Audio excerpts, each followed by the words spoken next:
skies. Tattered flags waving dreams in our eyes. The crowds roar like a storm on the wind. We're the underdogs fighting again.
Hey guys, good evening and welcome to another edition of Stateside Footy. And I got to tell you, man, today was a beautiful day because the rosters have been released for the October friendlies. And of course, both of those friendlies will be obviously live streamed here on Stateside Footy, beginning against Ecuador. But there is some notable names, notable absences from this roster. But that being said, I got to be honest with you, I actually like this roster. I think there's a tremendous amount of balance on this roster, which is something that I don't think we necessarily saw in September. If I had to rate it, I would say that it's a decent 7 out of 10. I wouldn't necessarily knock it. I think there's a good balance between MLSers and European-based players. And from the most part, one of the things that I like about it is a lot of these guys coming from overseas are actually in form. So from that standpoint, that's what I like about it too. It seems that there's a good convergence of form on this team, whether it's domestic or whether it's European. So from that standpoint, man, I'm all in on this one. I actually think it's actually a pretty solid roster, man. A good 7 out of 10. Before we get into it, make sure you hit the like and subscribe buttons. Because that's just what you're supposed to do, and I would appreciate it. So go ahead and hit that like and subscribe button, guys. All right, let's go ahead and get into it. Let's talk about the guys who are not in camp before we get to the guys in camp. Tyler Adams is out because I believe his wife is having their second child, so congratulations to the Adams family. I just realized I said the Adams family, but yes, congratulations to Tyler and his wife on the birth of their new kid.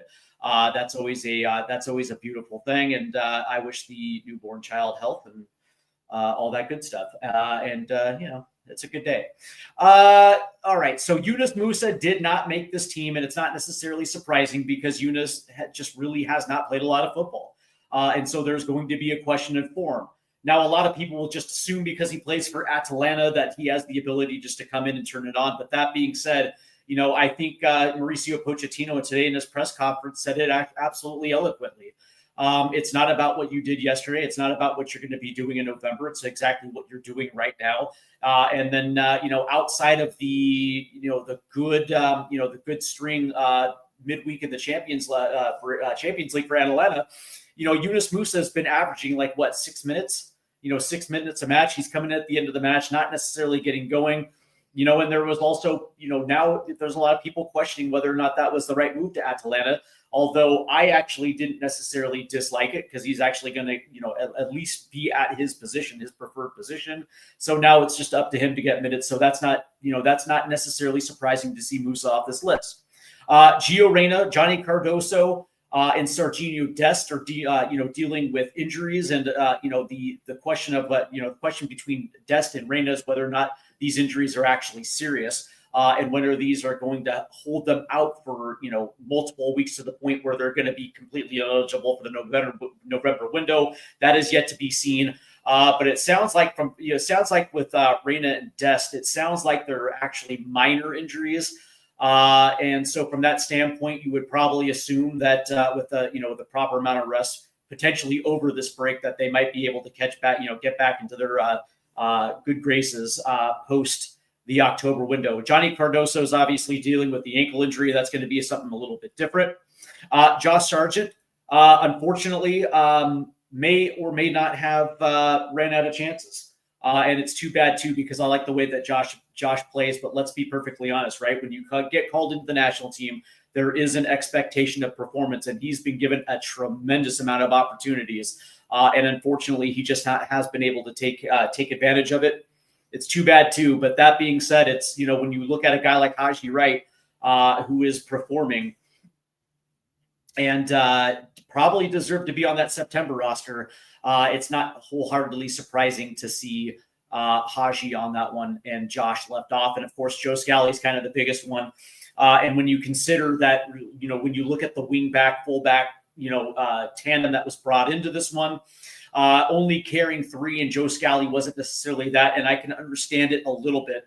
But for me, I understand exactly why he's not on this roster, and it has a lot to do with the fact that, unfortunately, first impressions last a lifetime, and I would assume that you guys have met one of these dudes or chicks, whatever, in your personal lives, where they just leave a bad first impression, and you're wondering whether or not that's somebody that you want to associate with, right? And of course, we've all heard the golf cart story, whether or not that is true. But that being said, I wouldn't necessarily be surprised if something like that actually did transpire, and it potentially rubbed Poch the wrong way. And so it's unfortunate because Joe Scally is actually in form right now for Borussia Mönchengladbach. His last 3 games have been absolutely brilliant.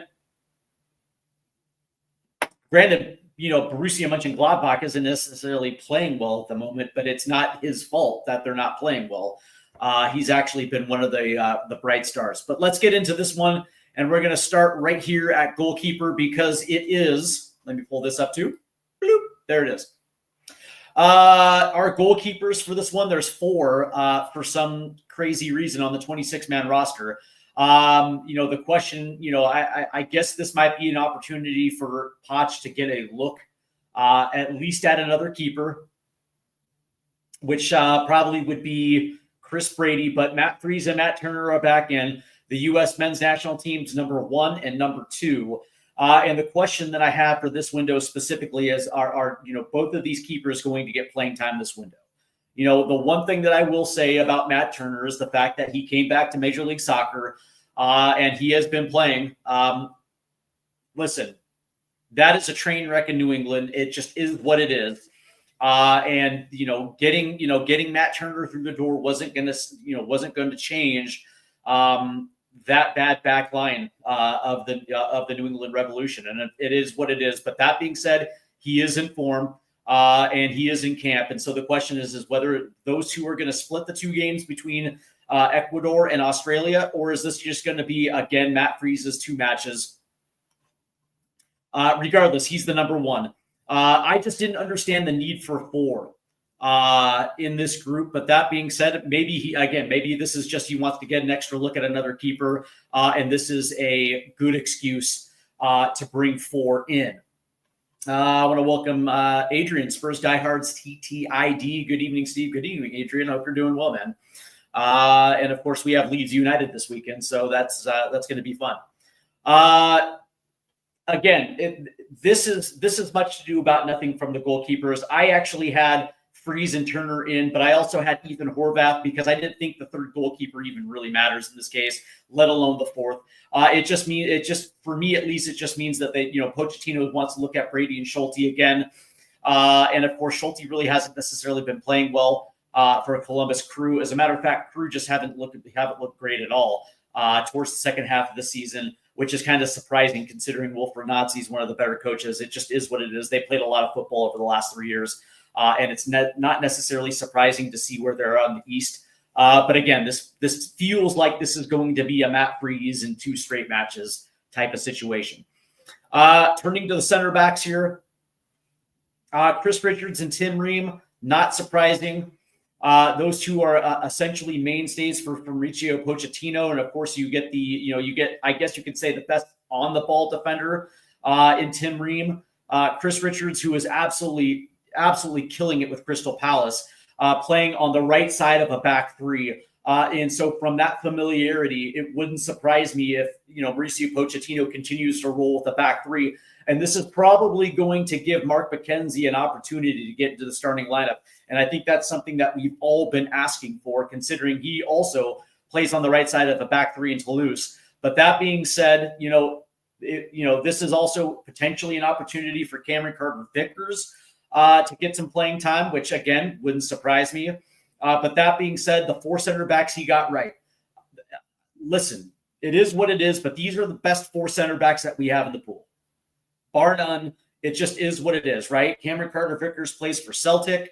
Listen, the Scottish League is the Scottish League. Yes, Celtic is probably the best team in the Scottish League this year. It's a little bit of a downturn. There's a few better teams in that league this year, but for the most part, it is what it is. And he's the best defender on the best team. But there's no doubt he's coming into form. And of course, Miles Robinson gets a token call in. And it's going to be interesting to see exactly how they're going to use Miles Robinson, whether that's going to be as a part of a back 3, or maybe they play him on the right side. I guess you could say defensively in a back 5. He does have a little bit of, he has a little bit of usage out there, but for the most part, this seems like this is going to be a rotation between Cameron Carter-Vickers and Mark McKenzie when it comes to that back 3 or back 5. And I actually think Pochettino got these center backs right as far as the 4 of them goes. I'm not upset with this center back group at all. You would expect Tim Ream and Chris Richards are going to get the bulk of the playing time. And I would probably like to think that there's going to be rotation between McKenzie and Carter-Vickers, and Miles Robinson is there just, in case of an emergency type situation, or maybe there might be some rotation on one of those wing back situations, especially if they want to go all defensive or something like that. I doubt it. I don't even think Miles Robinson sees the field in this window. The wing backs and fullbacks, he's only carrying 3. Anthony Robinson finally returns to the national team, and it's I guess it's a little bittersweet just considering that Serginho Dest is not going to be a part of this window. I think a lot of people have been waiting for both Robinson and Dest to be healthy, to be able to play together, whether that's going to be in a back 4 or whether that's going to be in a back 5, with those two playing in a, I guess you could say in a wing back, in a wing back situation, especially if they're playing wide, pushing up the pitch. But that being said, Anthony Robinson is probably our best defender when it comes to both sides, when it comes to the wing backs, right? So it's nice to see him play the full 90, got into another match recently as well, too. So it looks like he's probably going to come in form. The question is how much is there going to be protection, right? I'm sure that Mauricio Pochettino probably has something in place with Fulham to make sure that he's not playing both of these matches, right? So I would probably assume that, Anthony Robinson's probably going to play the first, might be on a 60 to 65, 70-minute type of limit in that first match, which would see, Max Arfston come off the bench. And then I would probably assume that Arfston will get the second game against Australia. And I would probably assume that Alex Freeman is either going to get both, I would probably assume. But that being said, the interesting thing is if they're playing in a back 5 with two holding midfielders, whether that be Tanner Tessman or Aiden Morris or Tanner Tessman and Christian Roldan or James Sands, right? The interesting thing is, is that going to open up a potential for a guy like Wes, to potentially move to that right wing back situation, right? So there also could be some interesting rotation with that as well too. But as of right now, there's only 3 fullbacks, wing backs on this roster. And to be honest with you, I'm actually okay with this. Again, I know there's going to be a lot of brouhaha. There's going to be a lot of, I guess you can say, bullshit being thrown just because Joe Scally's not on this roster. But again, I will say that there has to be something there when it comes to Mauricio Pochettino and Joe Scally. But that being said, listen, man, I listen to dudes like, Filippo Silva, Tactical Manager TV, 11 Yanks, and, American Ultras. And I will say that I won't say never. Like, I won't say never that this dude's not going to be on the World Cup roster. Like, I won't necessarily go there now. But if Mauricio Pochettino is true to his word, and it's not about yesterday, and it's not about tomorrow, it's about what you're doing for me right now, okay, fine. And if Joe Scally continues to play well, we'll actually know exactly what we'll know. We'll know. We'll know if he's, essentially full of shit, and whether or not there's something personal right there with Joe Scally. But from that standpoint, as of right now, I'll take him for his word. Let's turn to the defensive midfielders here, because they brought in Poch brought in 4. Tanner Tessman and Aiden Morris, well-earned call-ups. And I'm absolutely glad that they were called in, because I think Tanner Tessman, the evolution of Tessman's game, and of course I'm a big Tanner Tessman guy. His evolution moving from Venezia to Lyon, into a league, into a team that has crazy ass supporters out there in France, the expectations of playing for that team. And Tanner's handled it absolutely brilliantly, to the point where he's probably one of their best players right now. And that certainly has been translating on the pitch. And so Tanner Tessman has earned the right to be in this camp. Same thing with Aiden Morris. I mean, if you guys have been paying attention to Middlesbrough, he's easily one of their best players, and one of the biggest reasons why they're sitting at the top of the championship. James Sands, I'm happy for him, because this is why he made the move over to St. Pauli. Because not only did he want to challenge himself, but he also wanted to put himself on the radar for the national team. And his play. Now, granted, I've only seen him play once or twice. He wasn't terrible, but that being said, I'm apt to take the word of supporters out there that watch St. Pauli, and I'd be apt to believe that James Sands himself worked himself in a position to get called in. So fantastic. 3 of these guys, well earned. Christian Roldan also gets called back in for numerous reasons. And I know that there's U.S. men's national team fans out there that think Christian Roldan probably doesn't deserve to be on this roster. But that being said, he is rewarded for his play in the last window. Moreover, he is very tight with the big names of this team. He is tight with the Weston McKennies and the Christian Pulisics. But it's also his leadership. He is not afraid to get in the faces of some of those players and hold some of these guys accountable. And that's why he's respected, because he carries himself like a professional. But also remember, he has won everything in North America. Everything that there is to win in the North American game, he's won. Period. And with that comes leadership. And that is the reason why he's on this team. I don't have a problem with Christian Roldan on this roster, because as far as I'm concerned, his play is not a liability. And who knows if he's even going to feature in this window. But that being said, would it surprise me if Roldan started against Ecuador? No. Like if he started, alongside Tanner Tessman, and he was the stay-at-home 6, and Tanner Tessman was the one putting out fires, AKA Tyler Adams, in that match against Japan. Would I be upset with it? No, I don't think I would.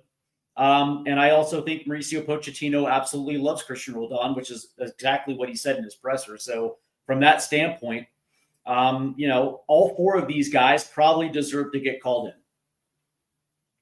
And it's not that really bad of a group of 6s. In the center mid position, welcome back Weston McKennie, and I'm happy that Wes is back. It's going to be interesting to see exactly how Wes is used here.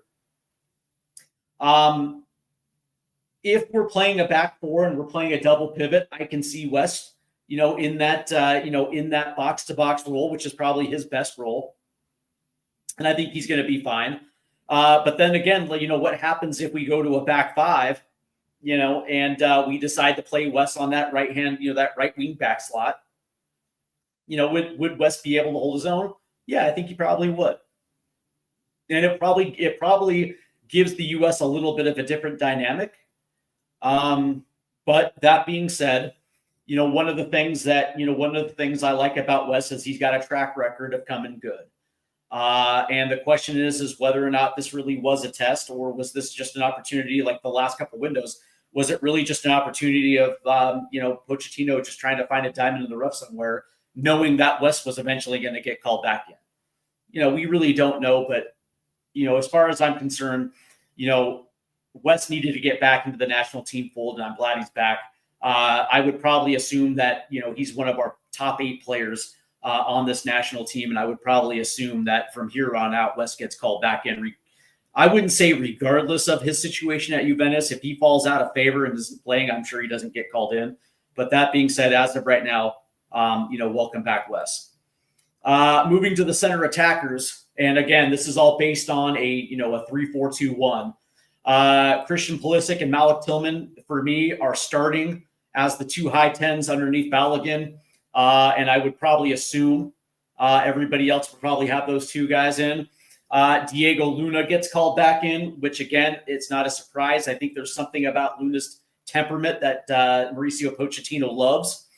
I think he just likes the grit and determination of that dude, and kind of wants to keep him around. But, Brendan Aronson gets called back in, and I'm glad to see it. Brendan's carved out himself a nice little role for himself at Leeds.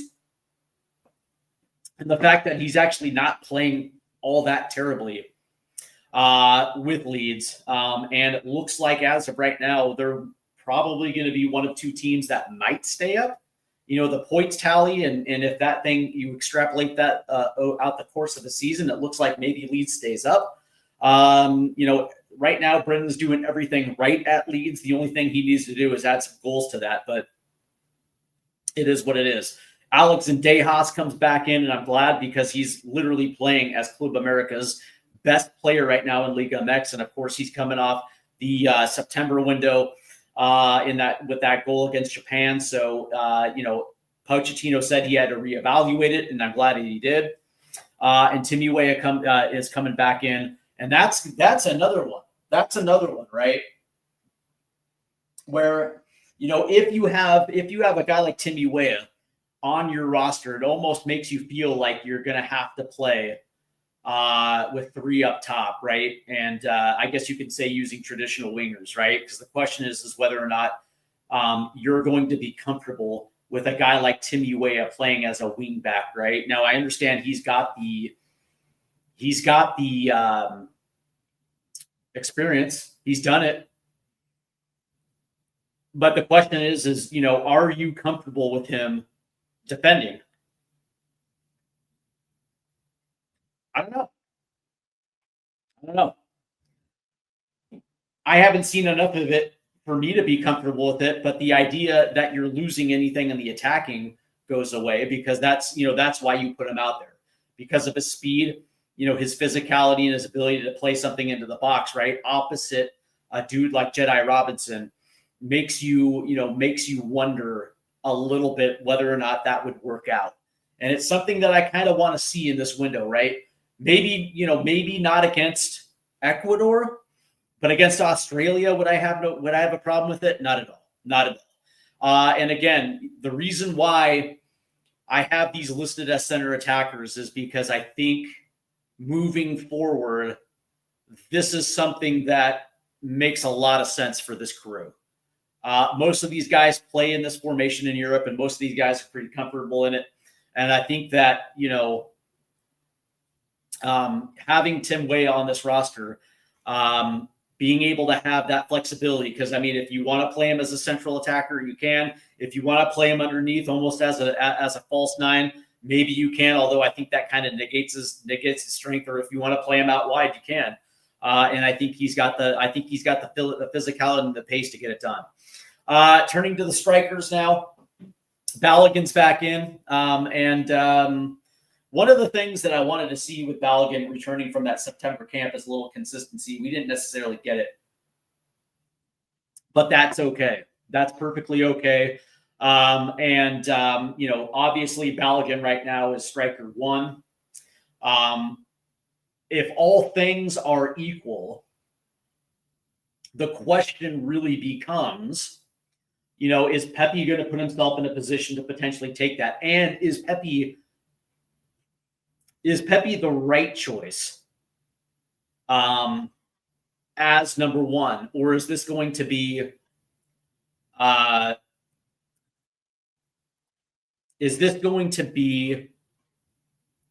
Flo Balogun just all the way? I don't know. Great question. Haji Wright's back in. Good call in for Haji. He's more than earned his way back to the national team. And of course, Patrick Agyemang is back. And you knew this was going to happen. As soon as Ricardo Pepi went down with that little bit of a leg strain, you pretty much figured Agyemang was going to be back in. And to be honest with you, I just don't think Agyemang's good enough. I really don't. And it is what it is, man. I got beef with Agyemang. I just don't know if. Yeah, and listen, Poch likes his profile. Fair. Poch likes his profile. Okay, fair. But he's got a lot of growing to do. He's got a tremendous amount of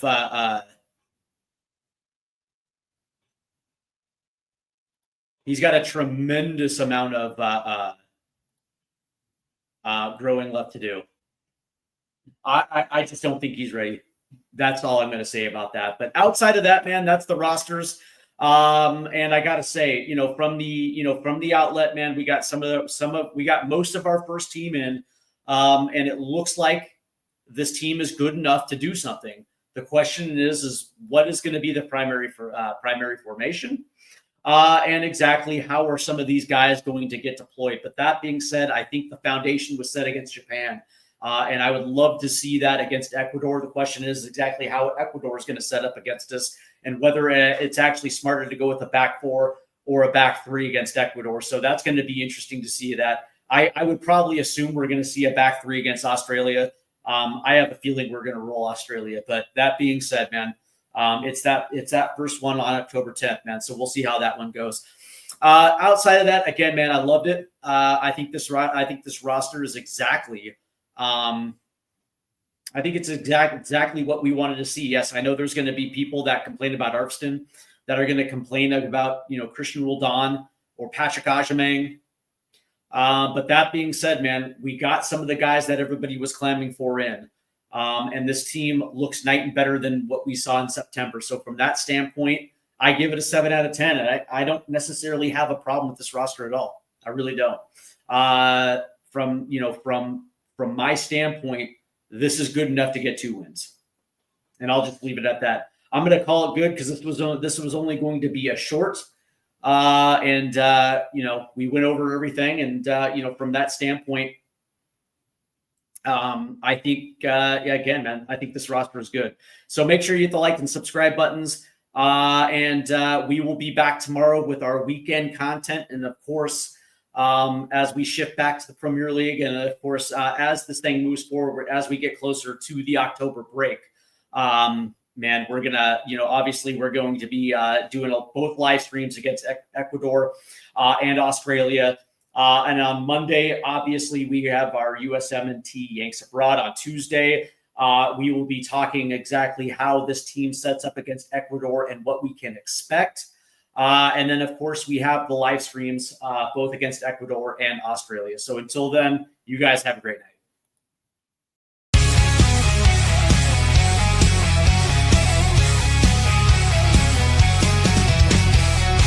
Rusted goalposts under fading skies.